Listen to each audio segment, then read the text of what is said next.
This channel does not promote any violent, harmful, or illegal activities. All content provided by this channel is meant for an educational purpose only.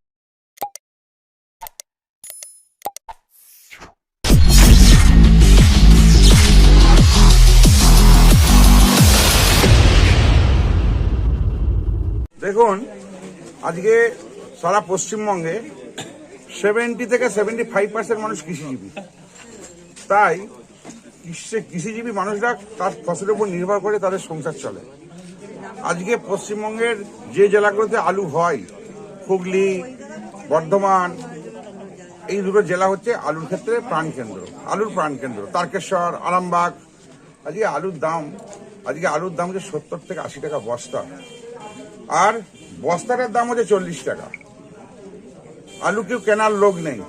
চাষিরা নিয়ে স্টোরে আলু যখন ঢোকাচ্ছে, স্টোরে দেখুন রাস্তার উপরে এত গাড়ির লাইন, স্টোর মালিক বলছে আলু রাখার জায়গা নেই।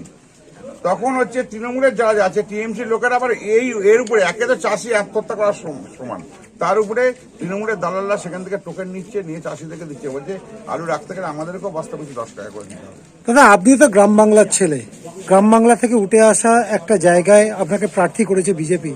মানুষের কাছে কি প্রতিক্রিয়া পাচ্ছেন যখন এইগুলো বলতে যাচ্ছেন? দেখুন, আজকে রাজ্যে আলুর দাম নেই, আজকে যে চাষিরা মরছে তার কারণ হচ্ছে এর জন্য দায়ী সমস্ত কৃষকরা বুঝতে পারছে যে আজকে মমতা ব্যানার্জি এর জন্য দায়ী।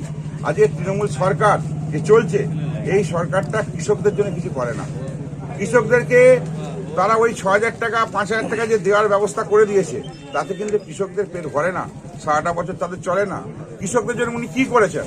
যে বাজারগুলো করেছে, আপনার মান্ডি বাজারগুলো আছে, সেই বাজারগুলোতে পরিচালনা হয় না। বাজারগুলো দেখবেন সব তালা বন্ধ হয়ে পড়ে আছে, কৃষক মান্ডি একটাও চলে না, সব বাজার এখানেতে পড়ে আছে, বাজার সেখানে বসে না।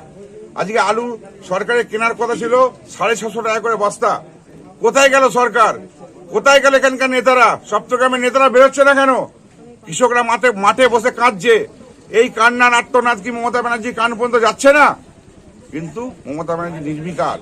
মমতা ব্যানার্জি এই সমস্ত কৃষকদের দিকে নয়, উনি ভোট ব্যাংক দেখার জন্য, উনি দেখুন ঈদ পালন করছে, উনি ভোট ব্যাংক ঠিক রাখার জন্য ওনার যেটুকু দরকার সেইটুকু যারা কাটমানি খেয়ে বেড়াচ্ছে তাদের সঙ্গে যোগাযোগ রাখছে।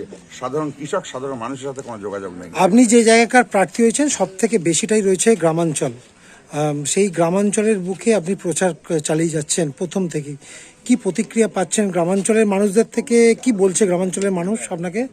দেখুন, গ্রামাঞ্চলের সমস্ত মানুষ আজকে বলছে এই সরকারকে রাখা যাবে না, তাই তো? এই রাখা যাবে না। শুনুন, এই সরকারকে রাখা যাবে না। তাদের একটাই কথা যে এই সরকার বাংলাকে শেষ করেছে, এইবার এই বাংলাকে আস্তে আস্তে জিহাদি করে বাংলাটাকে বাংলাদেশ বানিয়ে দেবে। কতটা আশাবাদী মনে হচ্ছে নিজেকে প্রচারে বেরিয়ে কর্মীদের সঙ্গে এবং মানুষের কাছে জনসংযোগ, কতটা আশাবাদী মনে হচ্ছে আপনার এবারে জয় নিয়ে? দেখুন, জয় তো সাধারণ মানুষই হচ্ছে দেবতা। জনগণ, জনার্দন হচ্ছে দেবতা আমাদের কাছে। তারা ভোট দেবেন, তাই তারা যেটা সঠিক সেটা তারা বিচার করবে। কিন্তু আমি যেমন মানুষের পাশে আছি, মানুষের পাশে থাকবো, মানুষের পাশে সারা জীবন, মানুষের জন্য, মানুষের উপকারে, জনগণের উপকারে আমি সবসময় থাকবো। স্বরাজ ঘোষ হয়েছে, কি মনে করছেন? উনি জিতবেন। কেন মনে করছেন? কারণটা এটাই হচ্ছে, অনেক ভাওতা মেরে এসছে, আর আমিও করতাম তৃণমূলী, আবার এসে গেছি বিজেপিতে। কেন লেগেছে? আমি একটা গরিব মানুষ, এই সরোজ শেঠকে আমি এই যে আমার বাড়িটা দেখাবো, আমার বাড়িটা এখনো মাটির বাড়ি, কোনো দুতলা একতলা নয়, কিন্তু আজ পর্যন্ত আমি কোনো সুবিধা সরকার থেকে পাইনি। আবাস যোজনার ঘর পাননি?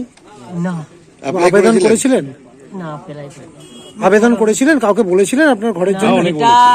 যেটা আমাদের পাড়ার প্রার্থী, যে তৃণমূলের প্রার্থীরা যেটা ছিল, তাদের ঘরে আমি বলেছিলাম, কি বললো, যে আমার তো মাটির ঘর আর তোমাদের একতলা করে ঘর, তাহলে তোমাদের দুটো করে ঘর কি করে আসছে? তাহলে আমার মাটির ঘরে, তাহলে আমার মাটির ঘরে একটা কেন আসলো না? তা এবারে কি মনে করছেন, এই যে সপ্তগ্রাম বিধানসভায় আপনি তো একজন ভোটার, কি মনে করছেন কি হতে পারে? জিতবে। কে জিতবে? সরোজ জিতবে।